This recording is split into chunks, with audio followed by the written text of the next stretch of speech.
What's up, YouTube? It's Wolf King. All right, I just got done watching the news and I heard Rick Santorum give his little formula for happiness, his personal formula, personal definition. So let's just hear the clip. That there are today. I've also seen you criticize the notion of the pursuit of happiness, which is a pretty foundational phrase in the Declaration of Independence.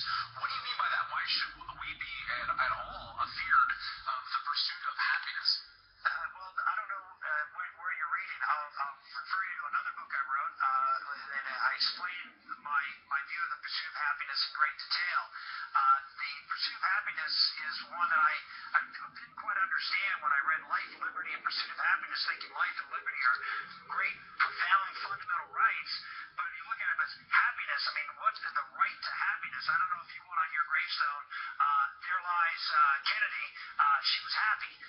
That's not something that I think most people would say is a great lifelong accomplishment. Oh, you know what? That actually depends. No, it depends on your definition of happiness. And if you go with the great definition, which is a full life filled with self-education and purpose, I think that's what most libertarians are talking about. They're not talking about going to Disneyland.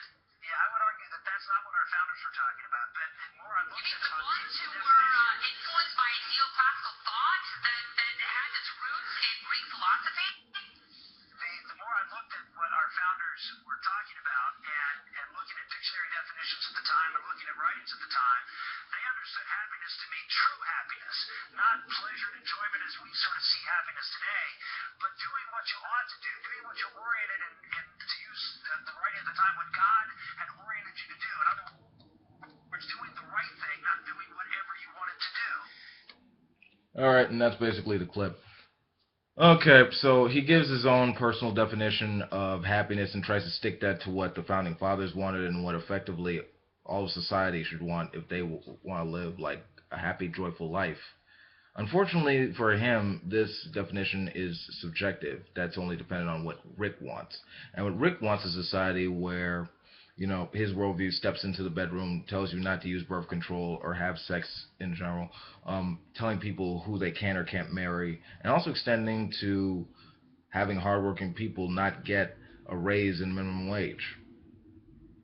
But the real cherry on top is following the whatever the invisible imaginary dictator tells you to do.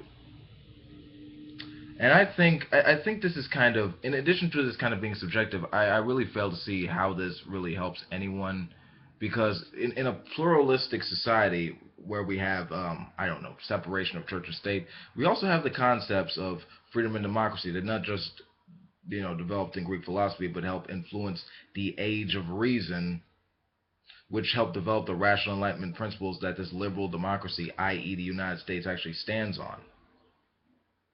What actually gives people happiness, like real happiness that actually gives real results, is actually more people getting education, living in more type of health, getting like more affordable health care, having the resources there to where we can actually expand and build upon that to where we could have a society where more people could actually benefit from this. Not trying to, and this is attained through actually people applying their reason and their skills. It's not divinely ordained. This is something that comes out of us evolving over millions of years. I mean, how we actually make society better is the direct result of applying certain traits and aspects and applying things. It's really like a social experiment, to where we give rights to these people. We do this. We're actually working as a collective, as a social species, to expanding our reason and our sense of and our tools, actually helping more people. But this is what happens when you give a theocrat way too much attention. Someone who doesn't accept science or rationality or empirical evidence or reason. I mean, that's what actually builds and helps make society better, not adhering to religious dogma or tradition or imagination. It's ridiculous. Focusing, God is not required for happiness.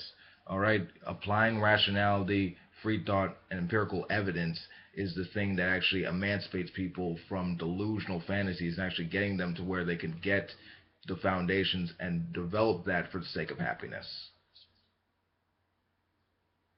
But that's just my thoughts as a free thinker. All right, this has been Wolf King. Peace out. If you like this video, subscribe, fave, share, comment, leave me your thoughts. Later.